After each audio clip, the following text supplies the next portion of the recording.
I don't know if you know this about Italians, but they be hella Catholic.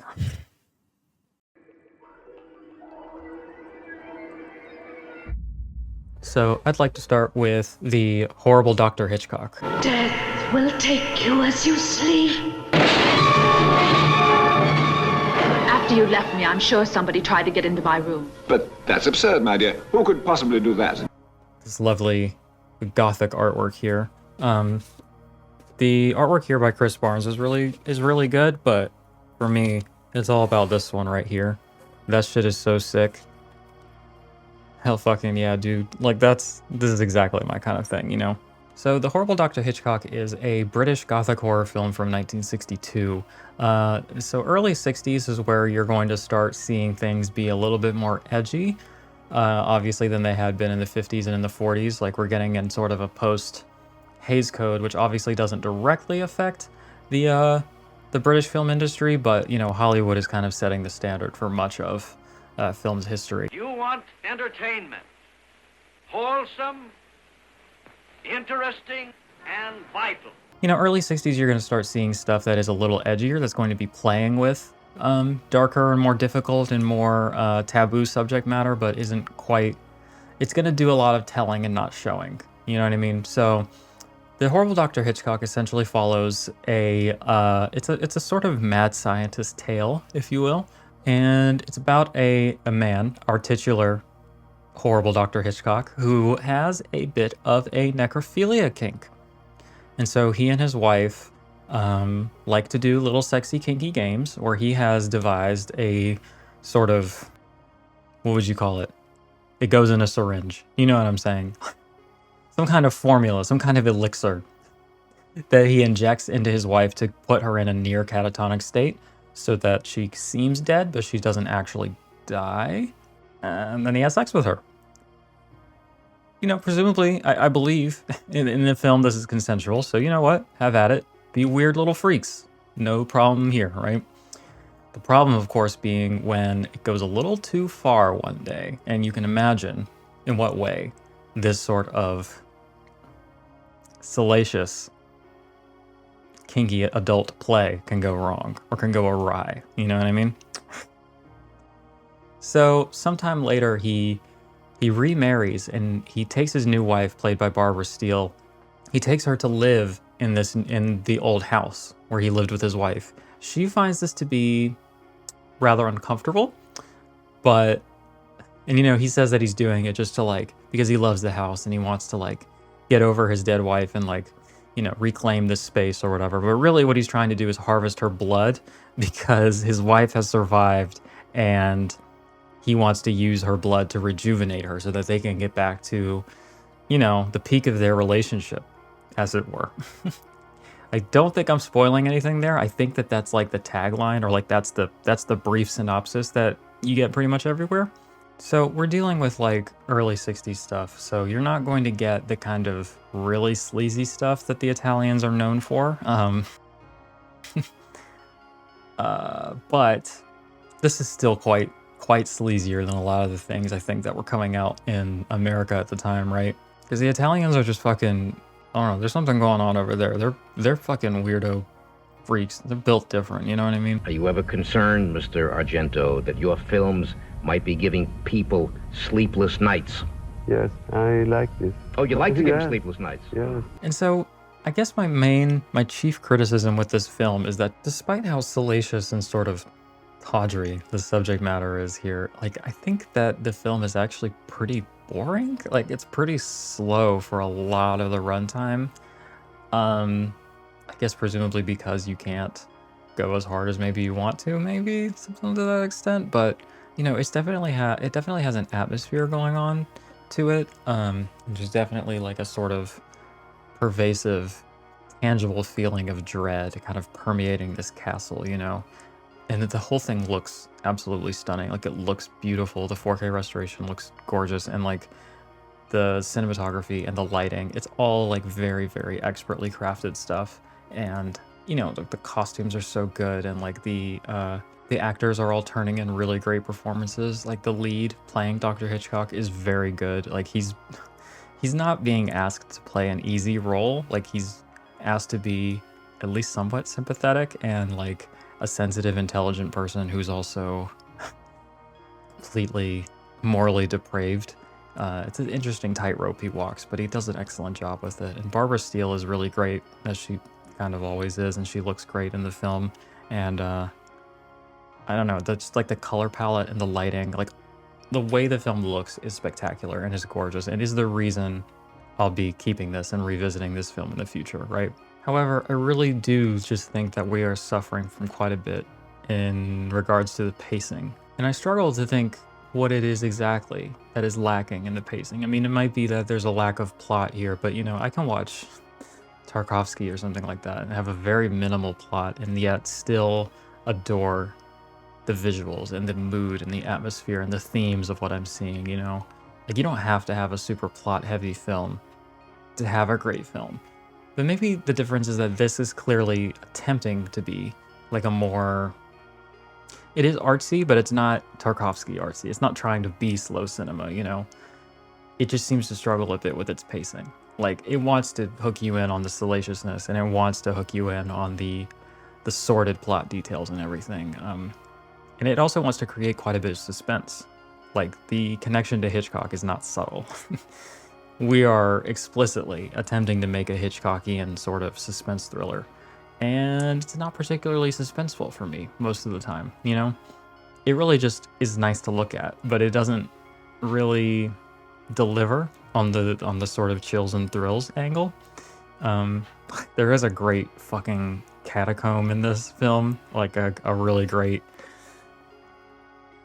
like fucking burial chamber underneath this dude's castle. Like, I don't know. It's ticking all the boxes in terms of like shit I think is cool, you know? And if you're into gothic horror, like this is probably going to be a winner for you, and I think that you should check this out. I think I just was left wanting more from the story and from the pacing and from, I don't know, any kind of thematic depth as well, because there's stuff in here about like, you know, pretty standard plot or sort of themes in this sort of tale of like science going too far, or like, you know, the sort of internal struggle that this doctor has between like I don't know, trying to do right by his first wife and like doing things that are important in the field of medical science versus like just satiating his own kind of craven desires and utilizing innocent people to get there, you know? There's also the idea of like entering a new relationship with somebody who doesn't seem right and like kind of trusting your instincts, especially like as a woman dating an older man. Like, she clearly knows that something is not right when she moves in, and the clues sort of unravel and she gets there faster. That's sort of the primary mechanism through which the tension is increased, and I think it is fairly effective in that regard. All right, so that's kind of my thoughts on the horrible Dr. Hitchcock. I'd give this one a 6 out of 10. It's something I would revisit in the future, but it's something that I was a little bit let down by. Let's go to the supplements. So these guys are all over the January slate. I feel like I've spent an inordinate time with these gentlemen going through all this stuff, and it was a really Italian-heavy month, but we start with a commentary track, specifically on the Italian cut, because it does include the American cut, by Eugenio Ercolani, Troy Howarth, and Nathaniel Thompson. I think that this is a really interesting commentary. There's some really, I'm going to try not to say the same word, I'm going to say it again anyway, interesting comments on the sort of different versions and dubs. They talk about kind of what they prefer, like, you know, when you're dealing with English-speaking actors, it can be tempting to just go with the English track because, like, even though it is an Italian film, nobody's speaking Italian in the frame. But Troy made some really good arguments and comments because I watched the Italian version just because it's longer and it's the original cut, and that's what I wanted to see. But I had kind of thought to myself, like, man, this dubbing is rough. I think I'll just watch the English version the next time. But he was like, no, you need to, you also have to think about like the quality of the voice actors going on here, because it's not the same person. And in the Italian version, at least according to him, the voice acting is far superior.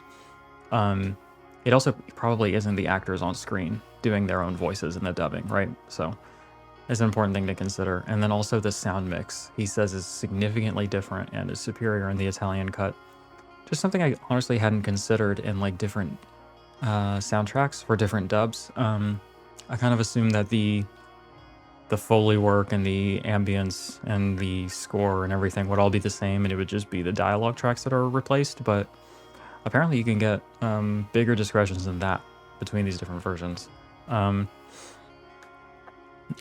They say that the name of the film is really just to hijack some name recognition, and like, you know, Alfred Hitchcock was like the biggest director in the world, and like, it is an easy way to get butts in seats or to get people to look at your poster a second time, but I also do think it is like pretty purposeful homage to the stylings and the kind of macabre attitude that Hitchcock brings to some of his best films. They also relay this, I don't know what to call it, maybe not interesting for this one, concerning anecdote about how the director was just really tired of Barbara Steele not cooperating on set. She would kind of dip in and out. I think she was there for like a week, like on a break from shooting 8.5 or something like that. And one day he just really got tired of her and he just fully slapped her in the face and she just walked immediately. And then he had, I promise I'm not laughing at violence against women. He had the assistant director dress up like her because he was like, you're about the same height and build, put on her costume. And they would just kind of shoot back-facing coverage to finish shooting for the day. Next is an interview with the second assistant director, Marcello Avallone. I'm not sure. The coolest thing I learned about this film from this interview is how the director would, so when you're having like two people talking in the same frame and you want to do shots and then reverse shots, typically what you want to do is turn the camera around to get that reverse shot. But I guess just due to the weightiness of the cameras and everything, you know, reverse shots are not something that happen a lot because of the cumbersome nature of those cameras and everything. And his solution, rather than turning the camera around, was to literally switch the set so that the camera stays static and stays stable, but the set itself has been completely switched out. That felt kind of insane to me, but it's also like pretty fascinating, and I guess it worked for him, right? So he also talked about how this director would have multiple cameras on the same dolly, and like nobody was doing that at that time. He is also the person that had to dress up in drag to be Barbara Steele's coverage, and he said that the one day his wife visited on set was that day. It's just fun. Next is an interview with the screenwriter of the film, Ernesto Gastaldi. This is a really great interview, and he kind of discusses his screenwriting career at large, like not just his experience on this film. He also discusses what it was like working on genre films in Italy at this time. He says that screenwriters are really largely overlooked and not credited. He says that, like, so the ending is rather abrupt. It's a little bit noticeable. And he says that the reason that is because the director asked him to just fully excise the last 8 pages of the script. And those pages are now fully lost, so fans are with some frequency asking him about like what the ending of the film is, like, or what it was supposed to be, or what happens afterwards, and he's just like, I don't remember. I don't know. I can't tell you, you know? There's another interview with Marcello Avallone just on Italian horror generally speaking. They shoot it outdoors in a necropolis, so it's a really beautiful setting. And it's a really philosophical talk about the nature of horror, specifically in Italian culture. It's worth it, if for nothing else than for the shots of his pet dachshund just kind of walking around alone in the necropolis. Like, he'll just be like waxing philosophical about this, that, or the other, and then like in the corner of the frame, his little dachshund is walking by. It's really quite lovely. And then there is a select scene commentary with Barbara Steele and her archivist, Russ Lanier. So a lot of Barbara Steele's parts are 100% scripted. Like, she's, you know, nothing wrong with scripting content you're producing. I might know something about that. Like, she's clearly reading off of a script word for word, which is not something I typically hear in commentary, so it's a little bit interesting. She had complimentary things to say about the director, which is a bit strange given the physical abuse anecdote, but and she doesn't really have a lot of nice things to say about the film, unfortunately. She says that the script was pretty much unreadable, but that the photography was beautiful. Kind of similar to how I felt about it. Like, it looks great, but the script is lacking, you know? She says that they worked 18-hour days, and they banged it out, like, very quickly. She talks about how she took time away from 8.5 to shoot the film, which by comparison took months. Okay, so Robert Fleming, the actor who plays Dr. Hichcock, was a gay man in real life. And the archivist asked her, could you tell that he was gay? And I wrote down her answer to that word for word because I thought it was so funny. She says, and I quote, "I definitely felt he was gay. He was extremely elegant." End quote. And then you have the original English title sequence under the Raptus name, and then you have a still gallery like filled with gorgeous posters. And finally, I want to talk about the booklet that is included in this release, because there's some really, really excellent essays in here, and it is, as always, designed by Haunt Love, and he does an incredible job, and there is just some really stunning artwork in here. This first essay is Death Becomes Her by Alexandra Heller Nicholas. Now, there are some people in this space, in this film criticism space, that primarily work on physical media releases that have just become in a class of their own to me, and Alexandra Heller Nicholas is one of those people. Like, every time I see that she's on something, I'm like, it's gonna be a good one, it's gonna be a banger. I just know it, and this is no exception. This is an excellent essay. She talks a lot about the history of necrophilia in cinema, and that she gives a quote, or she utilizes a quote from the chapter Necrosexuality in the book Queering the Non-Human that I would like to read for you here. Primarily, one must select the paradigm by which the corpse is defined. Item of respect, fetish item, forensic text, victim of aggression in order to procure a corpse for a sex act, object of nostalgia, past tense person, present tense property, meat, flesh. What can one do with a corpse? Is traditional sex with a corpse queer? Is necrophilia still either heterosexual or homosexual? Is a corpse gendered if it is no longer a person? Is visceral necrophilia using the entrails for pleasure different to quote-unquote straight necrophilia, sex acts? Is this kind of necrophilia a form of surgical fetishism? What gender is a gallbladder? Interesting things to think about, right? The next is an essay from Erica Schultz entitled, Are Those Maggots in Your Eyes, or Are You Just Happy to See Me?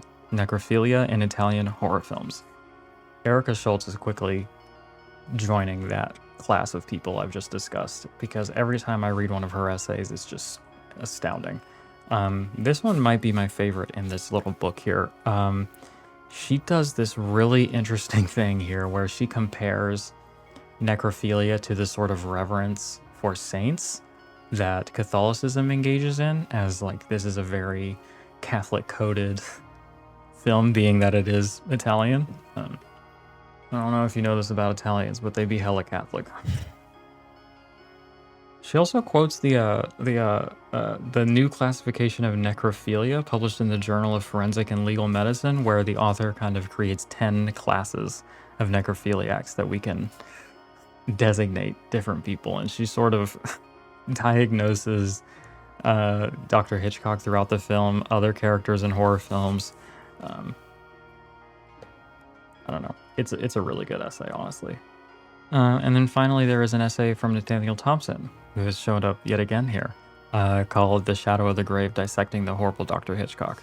It's a really good essay, talking about the history of the film and kind of analyzing it as well, and I recommend that one. So that's that release, and that's The Horrible Dr. Hitchcock. Okay, that's all from me today. If you'd like to support the work I do monetarily, there are links in the description for my Patreon, channel membership program, and Amazon wishlist. And if you'd like to support this channel non-monetarily, liking the video, commenting me lovely things to read, leaving me lovely comments to read, sharing it with a pal, and subscribing to the channel would all be just wonderful for me. And there are links in the description to my social media accounts, should you like to be a little bit more intimate. And until then, remember that Satan loves all of their children. Bye. I'd like to take a moment to thank our newest patrons, Craig Rogers, Jeremy Long, Zachary William, Kevin Tudor, Brent Madison, and Rachel. I'd also like to thank our accomplices Ann PM, Anthony Listro, The Boogeyman's Closet, Dana Jordan Rothschild, The Disconnected, Dr. Jeff Butcher, Dustin Putman, George Strang, Nosferatu 1334, Possessed Washing Machine, S. Butler, Sasha Bobashasaurus, and Stephen Perkins. If you'd like to be counted amongst their ranks, the link is in the description.